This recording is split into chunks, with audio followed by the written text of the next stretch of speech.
लोकशाहीचा बुलंद आवाज, रिपब्लिकन वार्ता महाराष्ट्र। नाशिक रोड मालधक्का येथे प्रहार कामगार संघटनेच्या कामगारांवर राजकारणामुळे उपासमारीची वेळ आली आहे। तत्कालीन मंत्री बच्चू कडू यांचे निर्देश असतानाही या संघटनेला काम मिळू दिले जात नसल्याने प्रहार कामगार संघटनेचे प्रमोद सोनकांबळे यांनी सातपूर कामगार उपायुक्तांच्या कार्यालयासमोरच आज दिनांक 24 जुलैला दुपारच्या सुमारास स्वतःच्या अंगावर पेट्रोल ओतून आत्मदहन करण्याचा प्रयत्न केला, परंतु सातपूर पोलिसांनी वेळेत हस्तक्षेप करून सोनकांबळे यांना ताब्यात घेतल्याने मोठा अनर्थ टळला। सदर आत्मदहन करण्याची वेळ ही कामगार उपायुक्त विकास माळी यांच्यासह कामगार उपायुक्त चंद्रकांत पिरार, रिपब्लिकन एम्प्लॉईज फेडरेशनचे रामबाबा पठारे, भारत निकम यांच्यामुळे आली असल्याने तेच जबाबदार राहतील अशी प्रतिक्रिया प्रसारमाध्यमांना सोनकांबळे यांनी दिली आहे। दरम्यान आम्ही कोणाचाही अडवणूक केलेली नाही असे पठारे यांनी म्हटले आहे। सोनकांबळे यांनी दिलेल्या पत्रकातील माहिती अशी की प्रहार कामगार संघटना संस्थापक बच्चू कडू कामगार मंत्री असताना प्रहार कामगार संघटना व रिपब्लिकन एम्प्लॉईज फेडरेशनचे रामबाबा पठारे यांची मंत्रालयात बैठक झाली। कामगार नेते नरेंद्र पाटील व कामगार युनियनचे पदाधिकारी उपस्थित होते।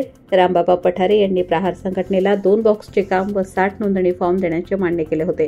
मात्र मंत्र्यांचे आदेशपत्र मिळून 5 वर्ष होऊनही प्रहार संघटनेच्या सदस्यांना कामगार उपायुक्तांनी न्याय दिला नाही। उपायुक्तांनी रिपब्लिक एम्प्लॉईज फेडरेशन संघटनेची बाजू मांडून उडवाउडवीची उत्तरे दिली, यामुळे प्रहार संघटनेच्या कामगारांवर उपासमारीची वेळ आली आहे। वेळोवेळी निवेदन देऊन आंदोलन करूनही आम्हाला खोटी आश्वासनं देण्यात आली।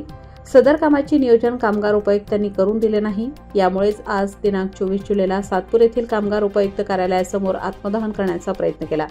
या संपूर्ण घटनेस विकास माळी सह कामगार उपायुक्त चंद्रकांत पिरार, रामबाबा पठारे, भारत निकम, अनिल आहिरे, राजू मोकळ, दीपक वाघ, प्रभाकर रोकडे, महेंद्र आहिरे, सुभाष आहिरे, सम्राट गायकवाड, लखन गवळी, रवी जगताप हे जबाबदार आहेत असे प्रहार संघटनेचे प्रमोद सोनकांबळे यांनी सांगितले आहे। बच्चू भाऊ कडू होते ना, तर त्यावेळेस या लोकांनी मला काम दिलं नाही। मला 2 बॉक्सचं काम मिळालं होतं, त्याचप्रमाणे मला 60 नोंदणी फॉर्म असं मिळालं होतं। परंतु हे इथले जे कामगार उपायुक्त साहेब या पूर्ण रिपब्लिकन एम्प्लॉईज फेडरेशन मालधक्का या लोकांना पुरेपूर मदत करतात, नेहमी मदत करतात। हे लोक आम्हाला कुठल्याही प्रकारची मदत करत नाही। वारंवार आम्ही त्यांना अनेक निवेदनं दिले, त्यांना मिटिंगा लावायला सांगितलं, परंतु ते ऐकायला तयार नाही।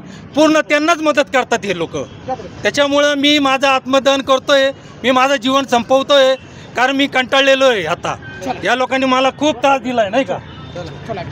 नाही पोलीस स्टेशनला नंतर मी करतो। नाही मला साहेबांशी बोलू द्या, मला साहेबांशी बोलू द्या।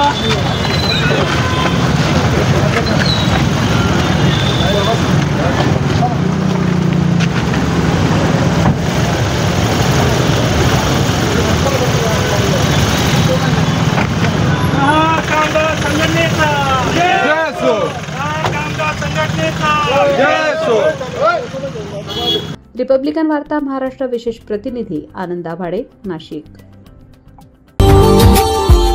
Subscribe now and press the bell icon. Never miss an update.